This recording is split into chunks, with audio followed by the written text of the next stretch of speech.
ఇక వార్తల్లోని వివరాలు చూద్దాం. బ్రేకింగ్ న్యూస్ చూస్తున్నాం. పరవాడ జవహర్ లాల్ నెహ్రూ ఫార్మసిటీలో శనివారం రాత్రి 2 ఫార్మా పరిశ్రమల్లో ఘోర ప్రమాదం చోటు చేసుకుంది. ఆ పిటోరియా పరిశ్రమతో పాటు మరో పరిశ్రమలో ఈ సంఘటన జరిగింది. వేర్వేరు ప్రమాదాలలో ఒక వ్యక్తి మృతి చెందగా మరో 6గురుకు తీవ్ర గాయాల పాలయ్యారు.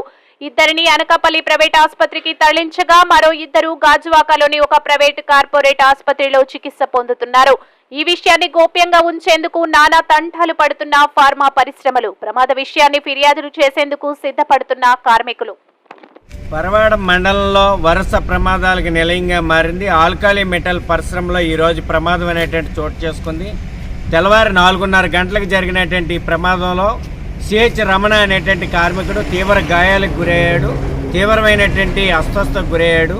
దాంతోపాటు మరో 5 కార్మికులు, మొత్తం 6 కార్మికులకి తెల్లవారు జరిగినటువంటి ఈ ప్రమాదంలో గాయాలకు గురయ్యారు.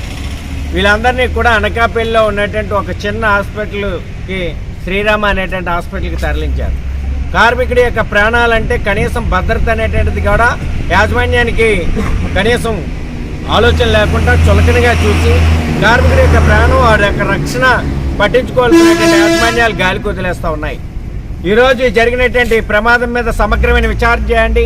అలాగే ఇన్స్పెక్టర్ ఆఫ్ ఫ్యాక్టరీ దీన్ని ఇంతకుముందు సి కేటగిరీలో ఉంచినటువంటి పరిశ్రమ ఇది. భద్రతా ప్రమాణాలు పూర్తిగా గాలికి వదిలేస్తున్నటువంటి పరిశ్రమ. గతంలో కూడా కార్మికుడు చనిపోతే ఈ పరిశ్రమలో కాకినాడ తన సొంత ఊరు ఏదైతే ఉందో ఆ సొంత ఊరికి తరలించారు. ఆ రకంగా అనేక సార్లు ఈ ప్రమాదాలు చోటు చేసుకున్నాయి. ఈసారికి 3వసారి ఈ ప్రమాదం అనేటువంటిది జరుగుతూ ఉన్నది. అందువల్లనే ఈ పరిశ్రమ మీద సమగ్రమైన విచారణ చేయండి, క్రిమినల్ చర్యలు తీసుకోండి. భద్రతా ప్రమాణాల వైఫల్యానికి కారణమైనటువంటి చనిపోయినటువంటి వాళ్ళ గోవింద్ కుటుంబానికి ₹1 నష్టపరిహారం చెల్లించాలని డిమాండ్ చేస్తూ ఉన్నాం. అలాగే ఏదైతే ఈ పరిశ్రమ యాజమాన్యం ఉందో యాజమాన్యం మీద క్రిమినల్ చర్యలు తీసుకోవాలా. గతంలో కూడా అనేక ప్రమాదాలు చోటు చేసుకున్నాయి ఈ పరిశ్రమలో. అందుకని ఈ పరిశ్రమలో భద్రతా ప్రమాణాలు లేవు, కార్మిక చట్టాలు అమలు చేయడం లేదు, కార్మిక కనీసమైనటువంటి ఈఎస్ఐ, పిఎఫ్ లాంటివి కార్మిక హక్కులు భద్రత అనేటువంటిది పూర్తిగా భద్రతను గాలికి వదిలేస్తున్నటువంటి యాజమాన్యం మీద వెంటనే చర్యలు తీసుకోవాలా. కార్మికుల యొక్క రక్షణ, భద్రత, సంక్షేమం పూర్తిగా గాలికి వదిలేస్తున్నటువంటి యాజమాన్యం మీద వెంటనే ఈ ప్రమాదం మీద సమగ్రమైన విచారణ చేసి చర్యలు తీసుకోవాలని pharma city staff and workers union CITU demand చేస్తూ ఉంది. వార్తలు ఇంతటితో సమాప్తం. మళ్ళీ తిరిగి ప్రసారం అయ్యే టీవీ 999 న్యూస్లో కలుద్దాం. అంతవరకు సెలవు.